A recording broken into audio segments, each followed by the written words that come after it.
Assalomu alaykum kanalimizning aziz kuzatuvchilari. Bugun sizlar bilan yana tarix zarvaraqlarida bitilgan afsona va haqiqatlar bilan yuzlashamiz. Bizning bu galgi nishonimiz esa dunyoning 7 mo'jizalaridan biri bo'lgan Misr ehromlaridir. Videoni oxirigacha tomosha qilsangiz, bu ulkan inshootlar haqidagi eng qiziqarli va hayratlanarli faktlarni bilib olasiz. Videoga like bosing, obuna bo'ling va qo'ng'iroq tugmasini bosishni ham unutmang. Misr ehromlari qadimiy inshootlar bo'lishi bilan birga sirli va mo'jizaviydir. Uning qurilishi, arxitekturasi, ichki joylashuvlari haqiqiy jumboq hisoblanadi. Misrda hammasi bo'lib 118 ta piramida ehromlari mavjud.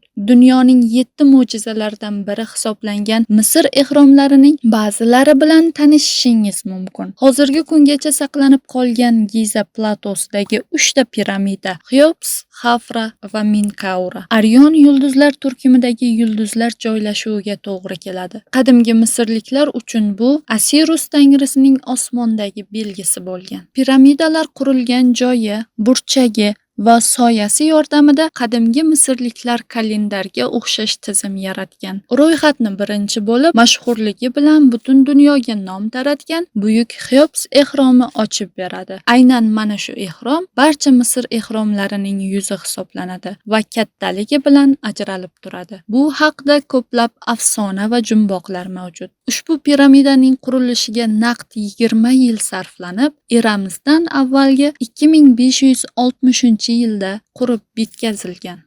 Dastlab uning balandligi 146,6 metr edi. Lekin hozirda piramidaning ustki qoplamasi yo'qligi sababli uning balandligi 138,8 metrgacha pasaygan.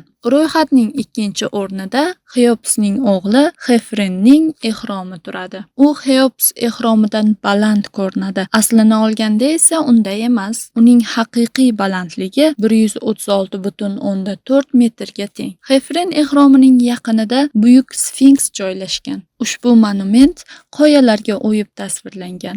Sfinks haykalining yuz tuzilishi Xefren firavnining yuz tuzilishini eslatadi. Giza shahridagi katta piramidaning barpo etilishi firavn Xeopsning 4-sulolasi davriga, miloddan avvalgi 2900-yilga to'g'ri keladi. Qadimgi Misr firavnlari kelajakdagi hayoti uning tanasi qanchalik yaxshi saqlanishiga bog'liq deb hisoblashgan. Shuning uchun o'limidan so'ng ularning jasadi mumiyolanib, ulkan tosh palaxsalar ostidagi ichki yashirin xonalarga joylashtirilgan. Dafn joyini qaroqchilardan yashirish uchun hatto ichki yo'laklar ham tosh bilan berkitilgan. Bunday ulkan inshootning qurilishi aql bovar qilmas muhandislik san'atining namoyishidir. Masalan, katta piramida qurilishida 100 ming qul taxminan 20 yil davomida ishlagan. Har bir tosh blokning balandligi 7, eni esa 5,5 metr bo'lgan. Piramidalar qurilishida tosh konlaridan Nil daryosi bo'ylab maxsus qayiqlarda olib kelingan ohak tosh va granit ishlatilgan. Buni bahorgi toshqin paytida faqat 3 oy davomida qilish mumkin bo'lgan.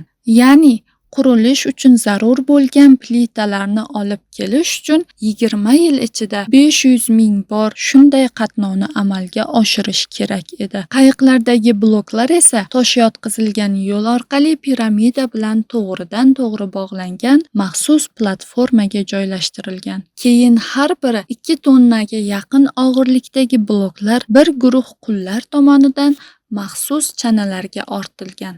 Shundan so'ng qullarning boshqa guruhi arqonlar yordamida tekis yo'l bo'ylab ulkan toshni qurilish maydonchasiga sudrab borgan. Katta piramidada ularning jami soni taxminan 2300 mingta. Piramida yuksala borgan sari ulkan qiya yo'l ham qurilgan. Ular orqali qullarning katta guruhi bloklarni yangi qurilish qavatiga olib borgan. Misr piramidalari inson tafakkurining, mehnatining, e'tiqodining timsoli. Ular nafaqat o'tmishimizga oynadir, balki bugun ham ilm-fanga ilhom bag'ishlamoqda va ehtimol hali ochilmagan sirlar esa kelajak avlodlar uchun eng katta kashfiyot bo'lib qoladi.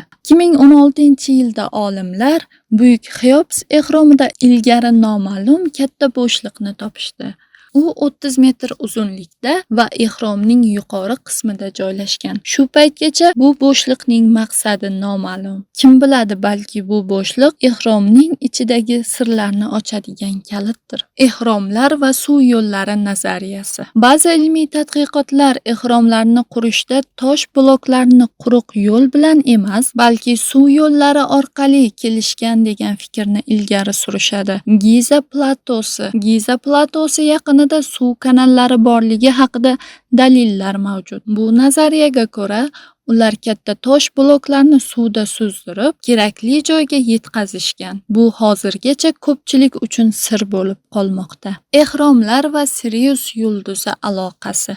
Qadimgi Misrliklar Sirius yulduzining osmonning sharqiy ufqida paydo bo'lishini yil boshining boshlanishi deb hisoblashgan. Bu yulduzning ko'rinishi Nil daryosining toshishini oldindan bilish imkonini bergan. Ehromlarning joylashuvi ham bu astronomik hodisa bilan bog'liq deb taxmin qilinadi. Merer kundaligi va vaqt boshqaruvi. 2014-yilda topilgan qadimgi hujjatda Merer kundaligida ehrom qurilishida vaqtni qanday aniq boshqarishlari haqida yozilgan. Bu kundalikda toshlarni qayerdan va qanday olib kelishganini, ishchilar kun tartibini ko'rish mumkin. Bu Misr ehromlarini qurishda yuqori darajadagi boshqaruv va rejalashtirish mavjudligini ko'rsatadi. Demak, Misr ehromlari faqat qadimgi qurilish mo'jizasi emas, balki ularda chuqur astronomik bilimlar, murakkab boshqaruv tizimi va ko'plab sirlar yashiringan. Ehromlar hali ham ko'plab jumboqlarni o'z ichiga oladi va ularni to'liq o'rganishimiz uchun yana ko'p kashfiyotlar qilishimiz kerak. Agar sizga bu video yoqqan bo'lsa, like bosishni va kanalga obuna bo'lishni unutmang. Izohlarda qaysi fakt sizga eng qiziqarli bo'lganini yozing. Keyingi videolarda yana noyob tarixiy ma'lumotlar bilan ko'rishguncha, xayr.